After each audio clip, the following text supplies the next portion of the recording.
Marshal. 4,000 years ago, Ecclesiastes wrote, "There is no new thing under the sun." It's true today, of course, that night still follows day, human nature changes a little, and man still rises against his fellow man. But tomorrow? Who knows? Let's just take a little peek into the future and see. Why don't you give me a divorce, Phyllis? I promise you'll never regret it. I don't think so, Gary. I have a better idea. Oh, yeah? What? This.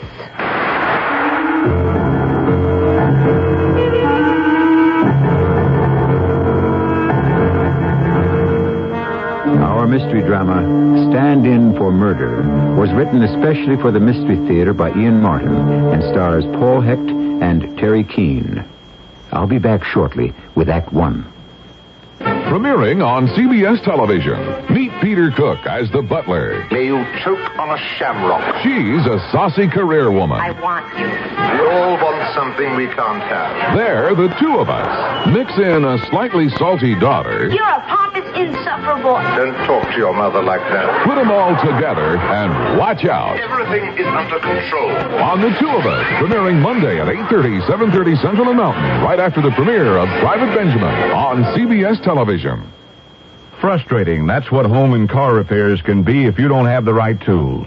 Hi, Pat Summerall to say the dependable Master Mechanic tools from True Value Hardware stores can help you get the job done right without the frustration. Now you can get the Master Mechanic 100-foot tape measure with smooth winding drum for just $7.79.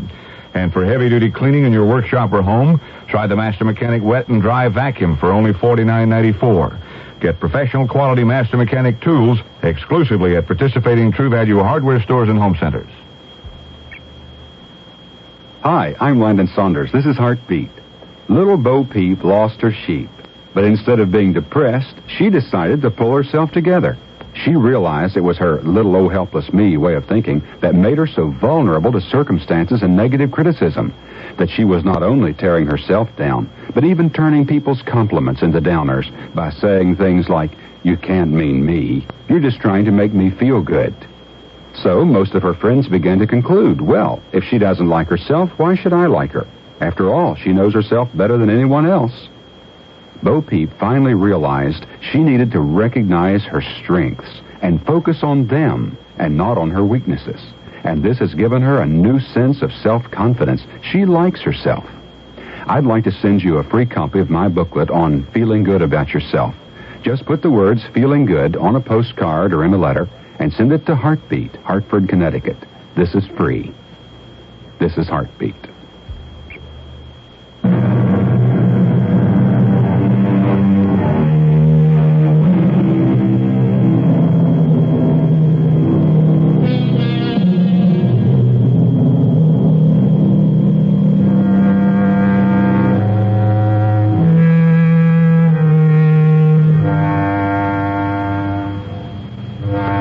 Remember, if you will, that this is a fantasy, a tale of tomorrow from the world of imagination. You'll enjoy it better if you suspend for the next hour the function of disbelief.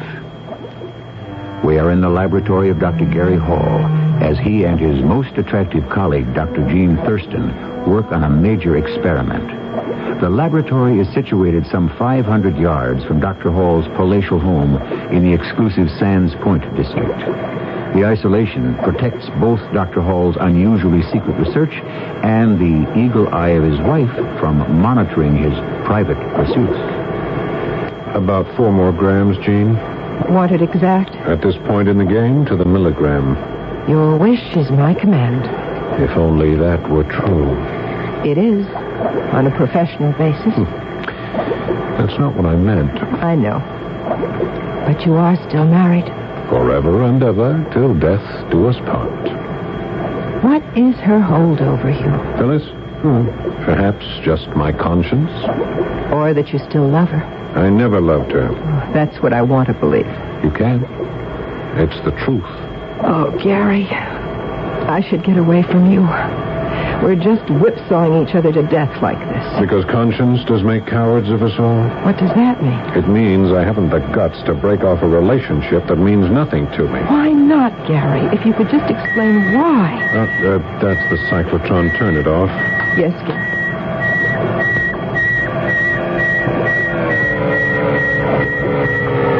I've cut the power. This mysterious capsule of yours, does it really contain life? Artificially engendered? Parthenogenesis is a fact. Life can be created asexually. Lower forms of life, but not humans. Why not? We can reproduce by cloning, create another organism from one of its own cells. We have isolated DNA, the genes that create an individual. Amalgamate these factors, establish an environment where they can pattern themselves on nature, and you produce life.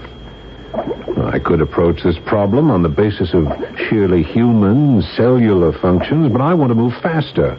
Therefore, I use the whole range of electrical and physical research to bolster my attempt. Gary, honestly, do you really believe you can create a human being? Look, in a few minutes, when that machine has stopped its revolutions and we can open the capsule, I may have the answer.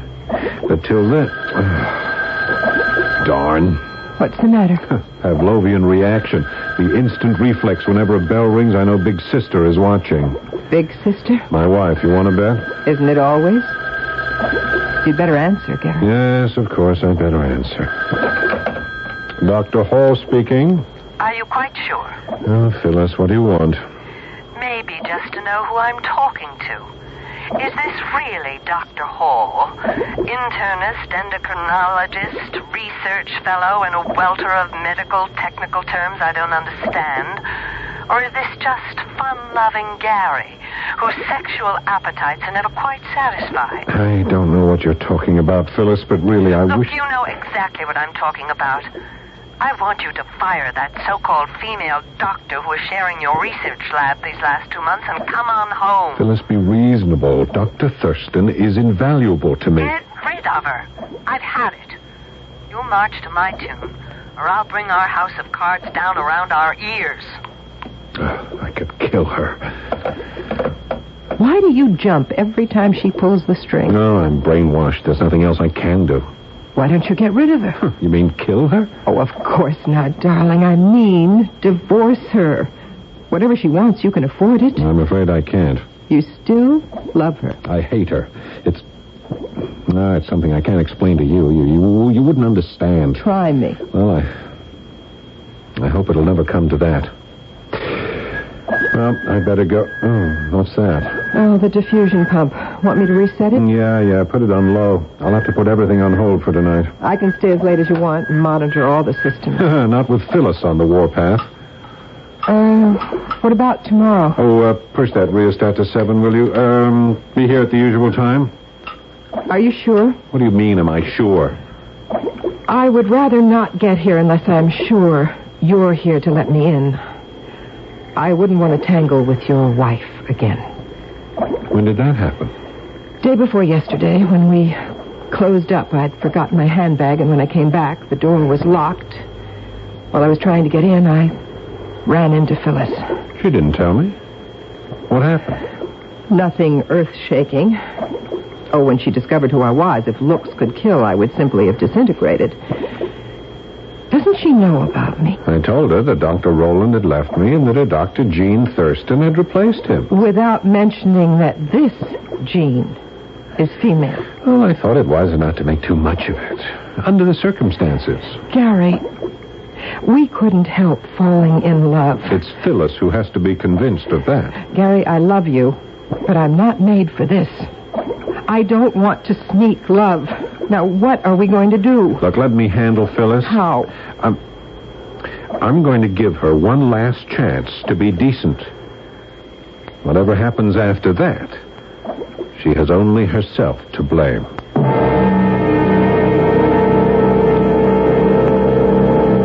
Did you fire her? She's gone. That isn't what I asked.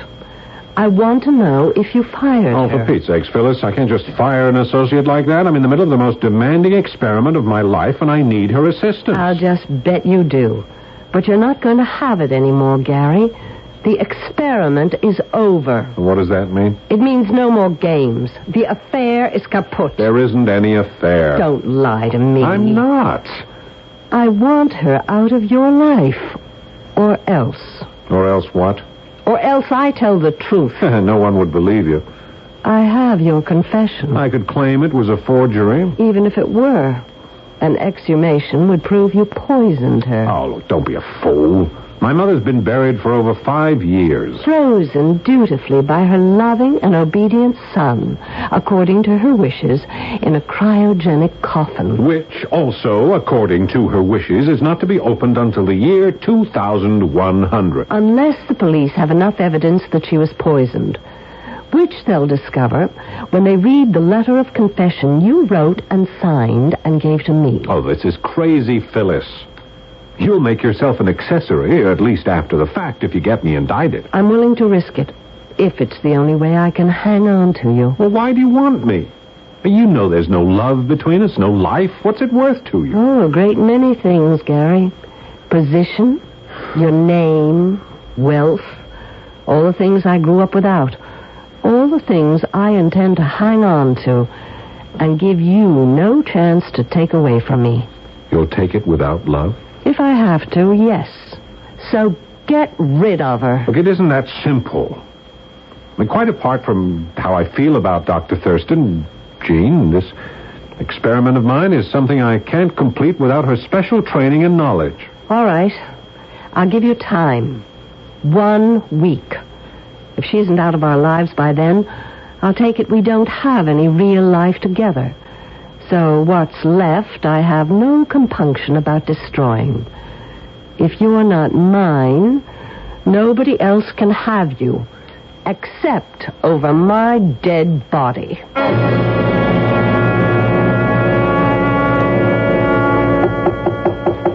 Who is it? It's Jean, Gary. Okay, just a minute.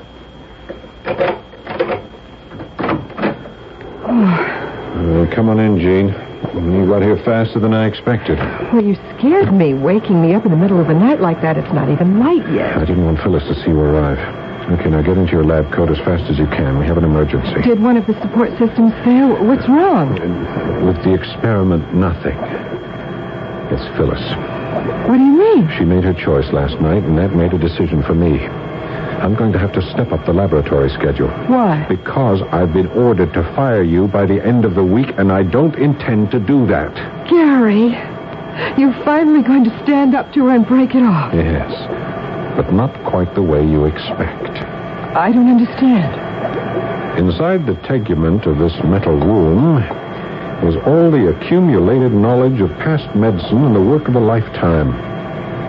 I have fashioned a dream and hammered it on the anvil of my own intelligence till the vision has become reality. I have dared what no man has ever done.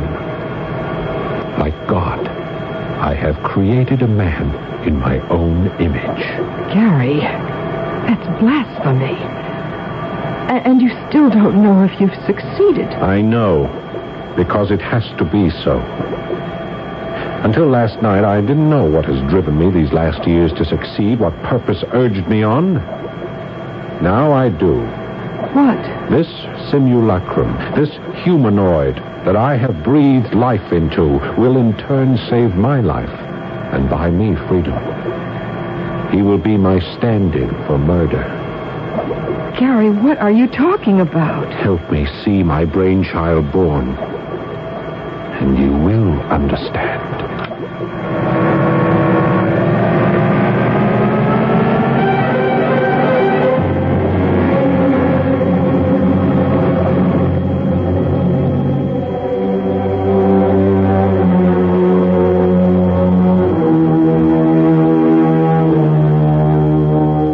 Dr. Hall crosses towards the large coffin-shaped iron lung that dominates the laboratory. In his eyes, the glitter of a fanatic. Dr. Jean Thurston is frozen for the moment, stunned by a whole new revelation of the man she loves, which she has glimpsed through the windows of his eyes. At her heart, icy fingers of dread tug as she tries to understand what he meant when he said, "Stand in for murder." I shall return shortly with Act 2.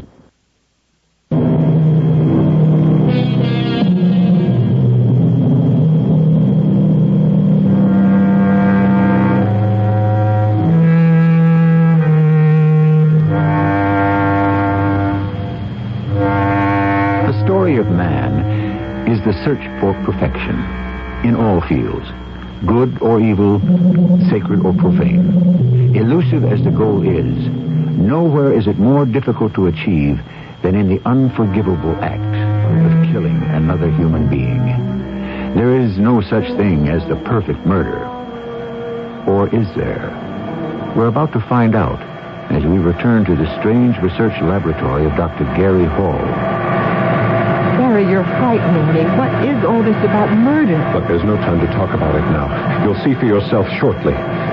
Adjust the exhauster and the suction pump. I'm going to drain off the amniotic fluid. You're going to take him out of the capsule? That's right. But it's too early. Aren't you at least a week ahead of schedule? The extra time was just a precaution. I can't afford the luxury anymore. But... Come on, Jean. Don't argue with me. There's no exact moment for my changeling to be born. At best, that's always been an educated guess. I'm glad it's been made for me. Is the exhaust attached? Yes. Well, here goes. Is it draining freely? Yes. Good. Now get over to the control panel. As soon as we've emptied the chamber of fluid, we'll want to build up pressure inside to force the body out. Exactly like a birth, isn't it? And why not? A man is about to be created. A man? In my own image. Gary, aren't you afraid? Turn on the compressor. All right. All right. Help me bring the surgical table over. Where do you want it? Here. Now, line it up with a sphincter lock on the capsule. Once the air pressure builds up high enough, it will eject the body. How's that? All right, that's good. Now, stand by to ease him into position on the table. Will he be alive? Comatose. Catatonic. This is only the shell. The real man we have to build in what time we have left. Okay. That's it. I'm going to open the lock gate. Guide him. Come on, get his other arm. I have him. Turn off the compressor. Right. Okay, you can shut down all the other systems, too. All right, I've got to. Wyatt, it's unbelievable. What did you expect? I didn't expect. I mean, it's a carbon copy of you. My simulacrum. Is that what you planned? He was cloned from one of my cells. It's not surprising. I still can't believe it. Why not? You've known ever since you came to work for me that we had a living organism inside the capsule? But not someone who was absolutely identical to you. As well as I know and love you, I couldn't tell you apart. That's what has become the whole object. What do you mean? When I kill Phyllis, I need a culprit. Here he is, our passport to freedom. Kill Phyllis? It's the only way we can have a life together. For me to be able to get away with murder. No, Gary, I can't stand for that. Well, you'll have to. Whether or not you want to share the future with me, I can't take it with Phyllis anymore. Then divorce her, leave her. There are other ways. No. You see, the unfortunate fact is that in order to create life, I have already taken one. Whose? My mother. She had all the money. It was in her hands. I needed it for my research, but she wouldn't let me have it. She treated me like a child with a ridiculous and impossible dream. She was pre-senile, and she needed a nurse to take care of her. Although physically she could conceivably have lived another 20 years. And in order to dispose of her, I needed her nurse's help. And the nurse was Phyllis? Yes. Yes, and she exacted a price for her cooperation.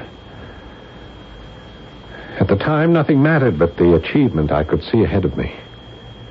She was the one who administered the poison, but I provided it. And at her insistence, I signed a full confession that I was the murderer. And married her. There was no love between us. Oh, I don't think that's true. Oh, what do you mean? There must have been on her side. Why? She was marrying everything she'd ever desired. Wealth, social position, my family's name. And you. She must have loved you. Still loves you. Why do you say that? Because I'm a woman, and I love you. I suppose I can't help myself any more than she could. Oh, let's not talk any more about Phyllis. There was no love there. There has been no love in my life till I met you. And the only way we can hold on to what we have is through murder? Gary, this is wrong. This is terribly wrong. In the end, it will be just as terribly right. But we are forgetting our function as doctors. We've got to take care of our patient. He's not breathing. We better get him back in the lung. He doesn't need artificial supports anymore. Feel his pulse. It's steady. Strong. Mm-hmm. But why isn't he respirating? He's in suspended animation. I want to keep him catatonic till we program him. Program him? Of course. I can build all the somatic processes except the brain. That's what you and I have to do for the rest of this week. Build a whole personality. How? I'll provide all the background, the person who is me. Your job is to program it for the computer and feed the tapes to my other self here. When he's arrested for the murder of Phyllis, not only does he have to look like me, but he has to act like me.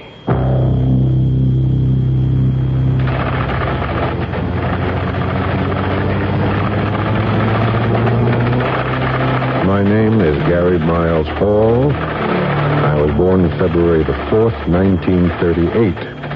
The only son of Elizabeth Biddle Gansevoort and Averill Hall. My father was the last of a family of 4, all boys, each of whom predeceased him and left no heirs.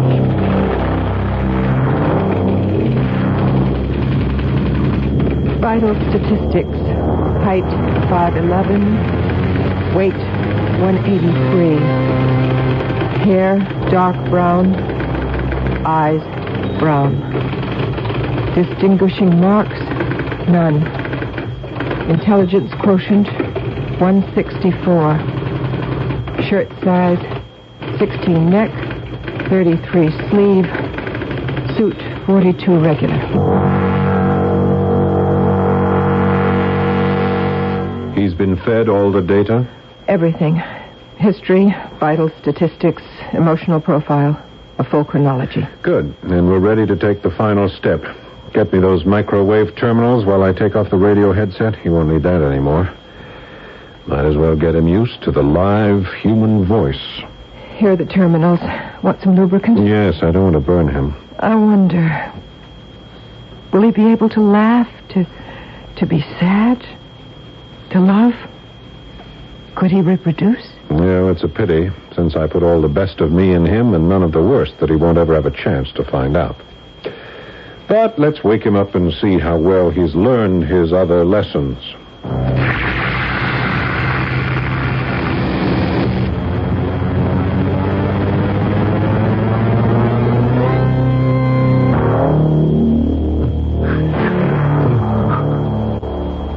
Are you all right? Can you hear me? Yes. I can hear. Can you sit up? Yes. I can sit up. What is your name? My name is Gareth Miles Hall. My friends call me Gary. Who are you?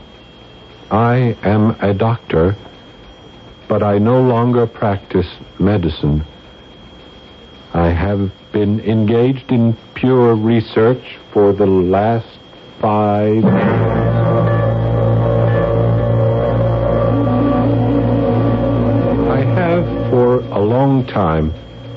been very unhappy with my wife. Matters have recently come to a head because I am in love with my colleague and associate, Dr. Jean Thurston. But my wife refuses to give me a divorce so that I can marry her. Yes, and what? Go on. I don't know anymore. You didn't tell him the rest, Jean? I couldn't, Gary. I just couldn't. Yeah, well, perhaps it's just as well, till the last moment. All right, my alter ego, you've been talking for almost 2 hours. I'm sure you can use a rest. Roll up your sleeve, please. What are you going to do? I'm going to give him an injection. See he gets a sound sleep. Tomorrow's going to be a big day for him. Big day for all of us. Do I have to go to sleep? Well, don't you want to? I want to look at you. I love you. Gary, I mean, I don't know what to call you. Why not Gary? That's my name, isn't it? Yes, but it's so confusing. I think I'd rather call you something else. Well, my other name is Miles. That's it. That's what I'll call you. Miles. Okay, Brother Miles, let's see that arm. Gary, do you think you have to? Gary? Is his name Gary, too? Yes, it is. Who are you? It's all right, I'm a doctor. I just want to give you something to make you feel good. I don't know if I want it. Should I let him, Jean? I think maybe it would be better if you did. Okay. Whatever you say. All right, just lie back. You may feel the needle for a moment, then you start counting. Counting? You know, numbers like 100. Oh, yes. 100. 101. No. Try counting backwards. 199. Oh, 98. 97.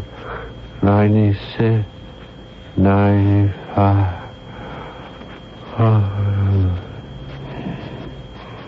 Good. He's out. Well, we'll keep him under wraps till tomorrow when he's needed. Tomorrow? You're planning to kill Phyllis tomorrow? Yep. It might be wiser to kill my alter ego, too. Suicide pact. Gary, you can't go through with this. I got to go through with it. I've spent the whole week setting it up. I have 2 suitcases full of cash ready to go in your car trunk. Enough for us to live like royalty the rest of our lives. And we leave in your car right after the deed.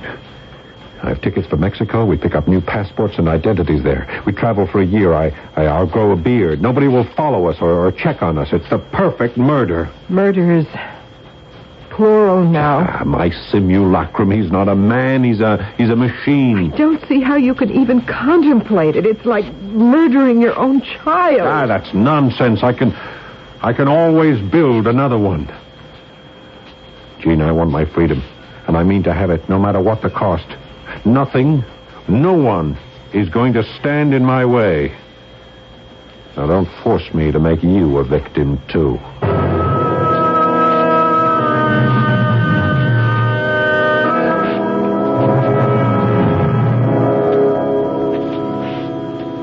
Jean stares in disbelief and fear at this man she loves, who so suddenly and violently has changed. It is as if he had given all the best of himself to the gentle humanoid he created, keeping only the dark, destructive forces for himself. She is trapped now into being part of a crime she abhors, but from which she sees no hope of escape. There seems to be no way to stop it without causing her own death. I shall be back shortly with Act 3.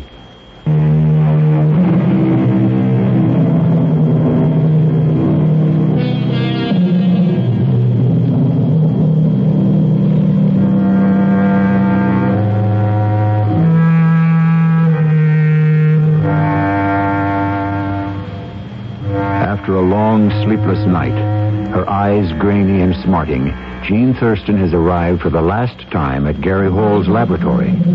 She seems listless and drained, ready to acquiesce in all his plans. Obediently, she listens to his instructions and answers all his questions. You paid the rent on your apartment? Told them you'd be gone for at least 6 months? Yes, Gary. Good. You have everything you'll need in your car. Yes, Gary. How are you going to kill her? The simplest way possible. We have a gun I got for protection against prowlers, a .38. It's upstairs in the drawer between our beds. It's the servant's day off, all except the butler. I'll send him on an errand as soon as I get back, and I'll shoot Phyllis.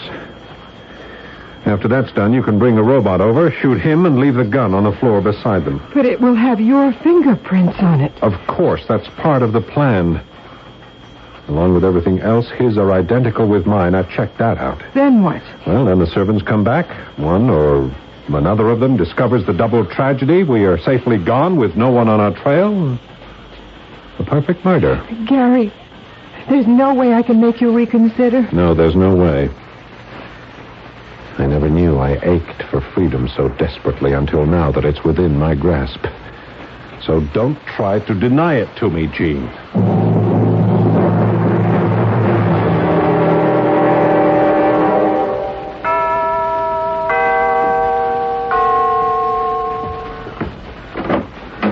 Yes? I'm Dr. Thurston, Dr. Hall's assistant. Oh, yes, madam. I mean doctor. I recognize you now. May I come in? Dr. Hall is not here. Yes, I know. It's his wife I want to see. Oh, well then. Won't you step in? Thank you. There's a small reception room on the right. If you would wait in there, I'll see if Mrs. Hall is up. It's still quite early, and... It's all right, Grover. I'll handle this. Oh, yes, madam. You may leave. Yes, Mrs. Hall. What do you want? I've got to talk to you. There's nothing to be said between us. Oh, yes, there is. And it should be said privately. Can we go into the room the butler was showing me into? Look, I'm out of my mind to give you even the time of day. But come on. Let's hear what you have to say.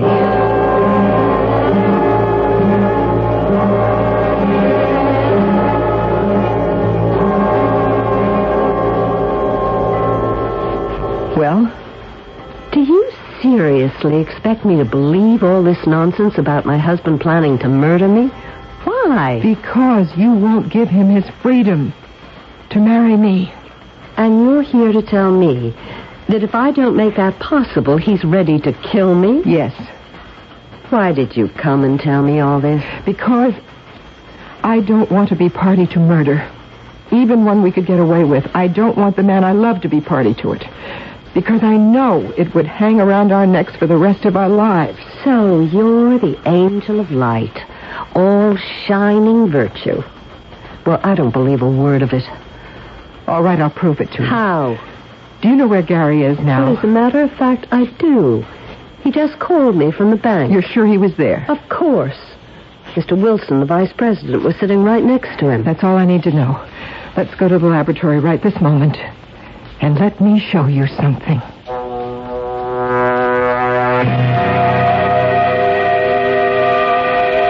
I can't believe it. I told you I wasn't lying. Gary, my husband, made this man?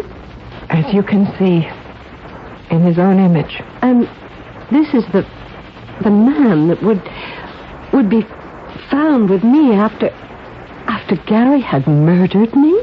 Yes. Okay, if you're trying to scare me, Dr. Thurston, you have succeeded. Only enough to ask you to be reasonable, to find some solution to our problem short of disaster. Look, I'm afraid I'm just a very ordinary person. I can't even conceive of anyone making a human being. Oh, he looks like a wax doll. He doesn't look alive. He's tranquilized at the moment, in suspended animation. But believe me, he can be very much alive. How do you control him? Are there buttons or something? Oh, he's a lot more sophisticated than that. He is computer programmed to be harmless and to obey whatever orders he's given. Would he obey anyone, whoever she's with. When Gary comes back, make sure he comes and talks to me. I'm perfectly sure this whole thing can be worked out. Oh, I'm so glad I spoke to you. So am I. As soon as Gary comes home, I promise you, I will straighten this whole thing out. Jean? Miles. Well, I didn't know. How long have you been awake? Quite a long while. I didn't want to interrupt. I was listening to you and that is, my wife? Well, yes.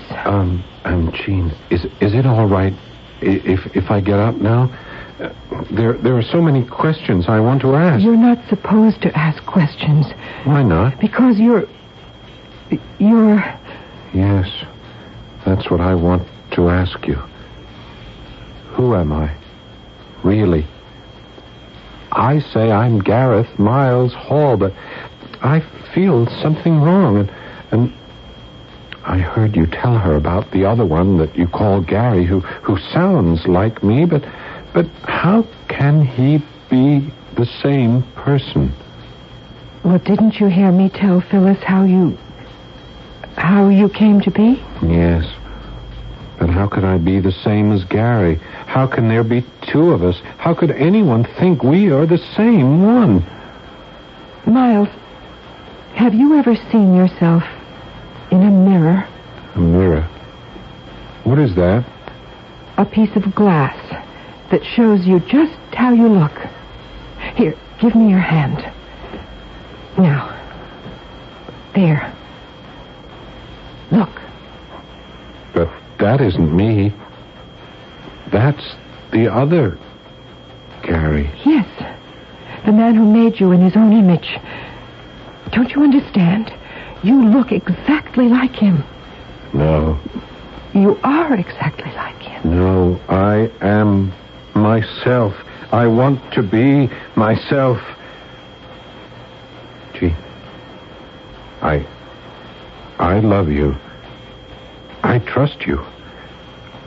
Please, explain it to me so I can understand.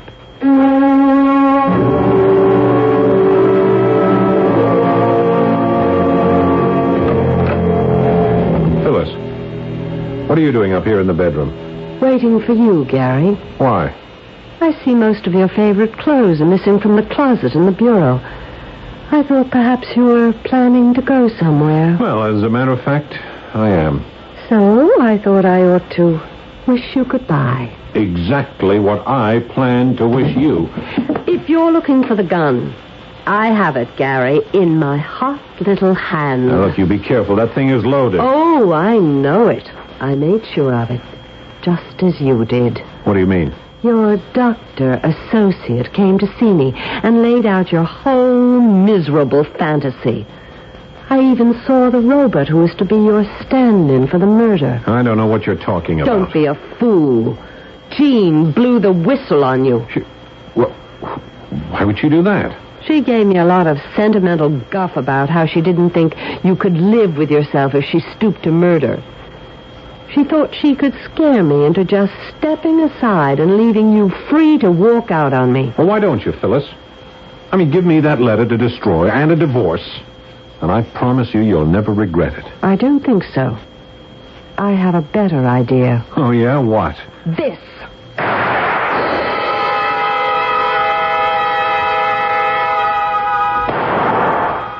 What was that? It sounded like a shot, Miles. A what? A shot from a gun. What's a gun, Jean? A weapon that you... No, there's no time to explain. It came from the direction of the house. Come on. I hope it's not too late. We've got to get there as fast as we can.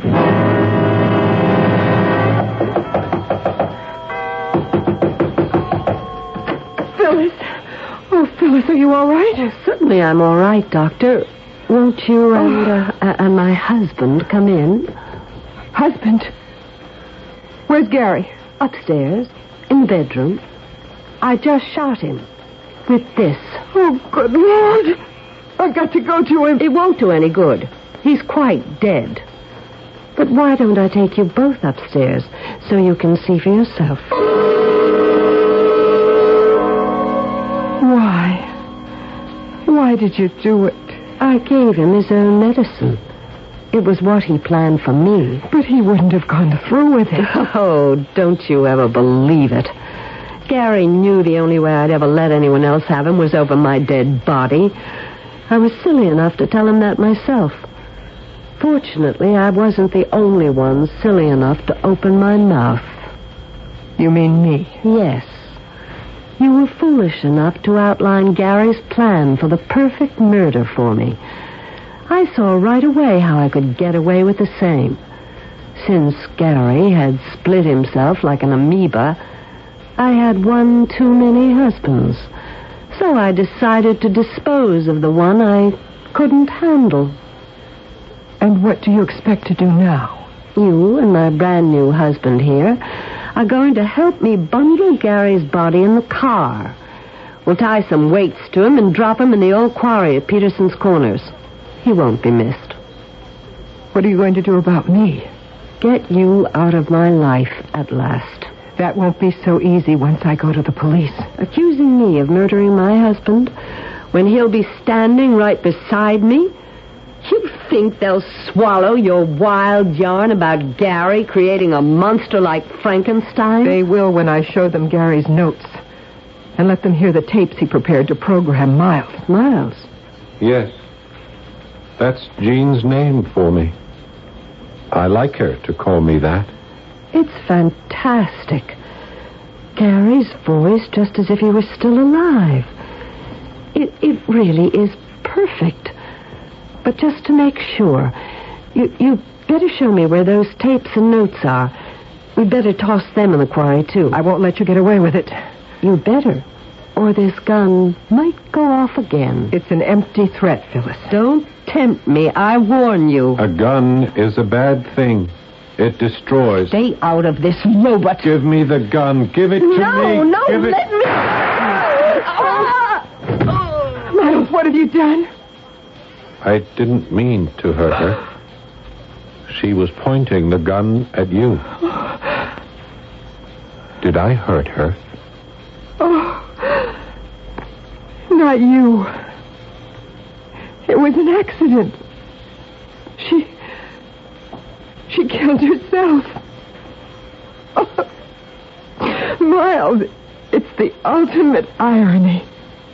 It's just the way Gary planned it. The perfect murder. Victim and culprit neatly packaged. Case closed. Only instead of setting himself free, it's you he gave the freedom to. I don't understand. Oh, of course you don't. So many things you don't. Yet. It's going to take my lifetime to open up the world for you. Teach me to be all the things you want me to be. I won't have to. He said that he'd put all the best of himself into you. And that was the man I loved. I think I'll start calling you Gary. If you wish. Yes. Because then it will be as if he never really died.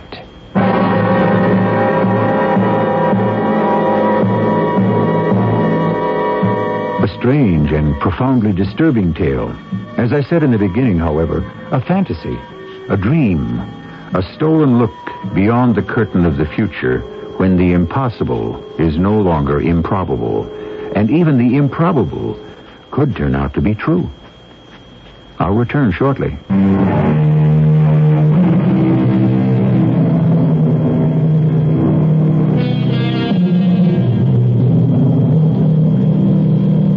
What happened to Jean and Miles, or Gary as she prefers to call him? Well, they drove off in the car with the money in the trunk and the travel tickets, and no one to follow or care where they went. So we don't know. We can't know, because this is a tale of tomorrow, and it hasn't happened yet. Our cast included Terry Keane, Carol Teitel, and Paul Hecht. The entire production was under the direction of Hyman Brown. This is E.G. Marshall inviting you to return to our Mystery Theater for another adventure in the macabre. Until next time, pleasant dreams.